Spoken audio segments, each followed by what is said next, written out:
The Ministry of Ungentlemanly Warfare is a movie I wanted to go check out this past week, which, by the way, Guy Ritchie has just been on a ridiculous streak of movie making for the past few Mhm. years. He is putting out a lot of Yeah, projects. yeah. Like every single year, he has something coming out. And I'm going to talk about something very briefly after this as well, a TV series that he also has on Netflix. But this movie was interesting to me because of the cast, really. I wanted to see Henry Cavill and Alan Ritchie and Isaac Gonzalez. Didn't know much about the story, but turns out that this is a film that's based on a true story about a series of declassified files from Winston Churchill from World War II, in which he formed this combat secret organization for Britain's military, ultimately with the goal of raiding a Italian and German ship in West Africa, and to get them to sail that ship to Lagos. He wanted to get this ship out of Nazi occupation ultimately. And so this is set firmly in World War II. It's definitely about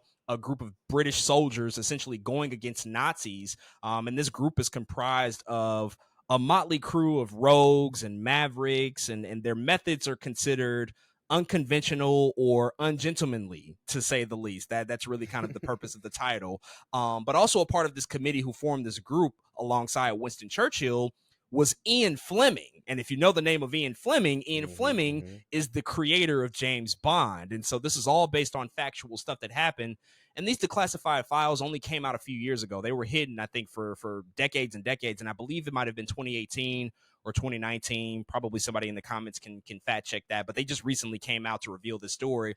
And it's super interesting. And it's basically about a bunch of guys who take a tremendous amount of pleasure in killing Nazis. That's really what this movie is about. And I felt like it was a mix of Inglorious Bastards, but then Mhm. also Sisu, which came Sisu, out yeah, last I knew you year, was gonna say that, yeah. where it's just Mhm. like we get to see a guy just murder Nazis, and we can also have fun with it. It doesn't have to be bogged down in the dark, Mhm. serious nature, obviously, of World War II, of Nazi occupied Germany, and just all of the horror and the conflict and what they did to Jewish people during that time and during the Holocaust and World War II. This is just meant to be a carefree, fun adventure. And ultimately, I had a lot of fun with it. Guy Ritchie, as of late, can be somewhat hit or miss. He came out with the movie last year, Operation Fortune. Wasn't a big fan of that, but then the year prior, he had Wrath of Man with Jason Statham. Really, really liked that movie. He's Mhm. been very, very hit or miss for me, but when he hits, he absolutely hits because this movie is just so much fun.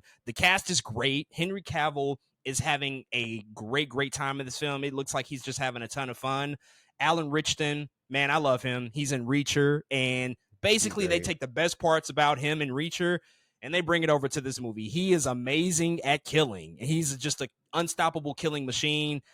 And his knife play in this movie, he primarily uses a knife to kill Nazis. It's unbelievable. The kills that he's responsible for in this movie, this is also kind of cartoonish and over the top, but it's unbelievable. It's so fun to just see him let loose. Like he's such a physical presence in everything that he does. Isaac Gonzalez is also really good. I love how she's able to stand out pretty much in every role that she does. She becomes kind of the heart of most movies. Because the one thing I would say that could be, I guess, a criticism of this movie is that you don't get a ton of backstory or Mhm. characterization with these people. Like, there's not a lot to learn, and that's okay. Like, I don't need to necessarily know a lot about them, but if you want to be critical of it, you can say that you don't really get the depth of these characters. They're not fully fleshed out. She's the one character that you get to learn a little bit more about, and they also put her in certain precarious positions that make you care about her. Everybody else is just so good at their job.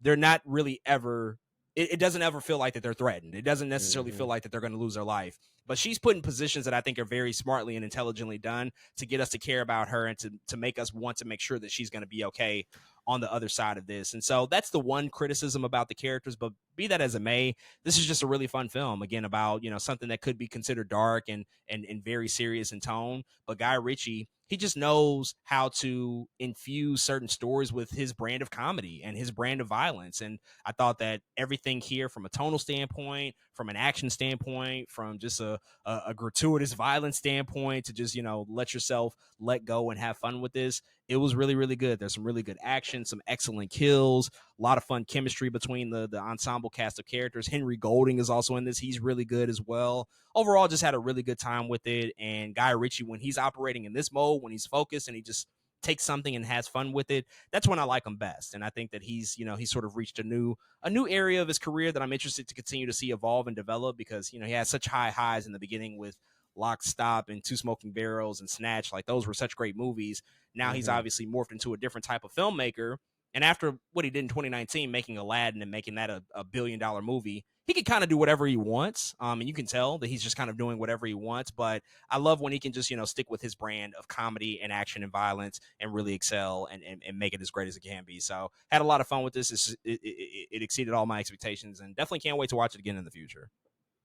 Man, this dude got Ritchie been working. I'm glad to hear this movie worked out though. Man, it sounds like he finally, I don't know if finally got it together is the right words, but like you said, it's kind of been up and down these past couple years. I actually got some Guy Ritchie catch up to do. I haven't seen him like you have, but man, I'm really glad to hear about this one. Because even hearing about, I really like the title because it's so extra. Like, the Ministry of Ungentlemanly Warfare is such a long title. Like, that is a mouthful of a title, but it reminds me of like the League of Extraordinary Gentlemen, and like, you know what I mean, like things like that. So I can't wait to check it out, man. I love the action. I love that cast. I'm gonna watch it soon. Yes, it's very over the top for sure. He knows how to really lean into that.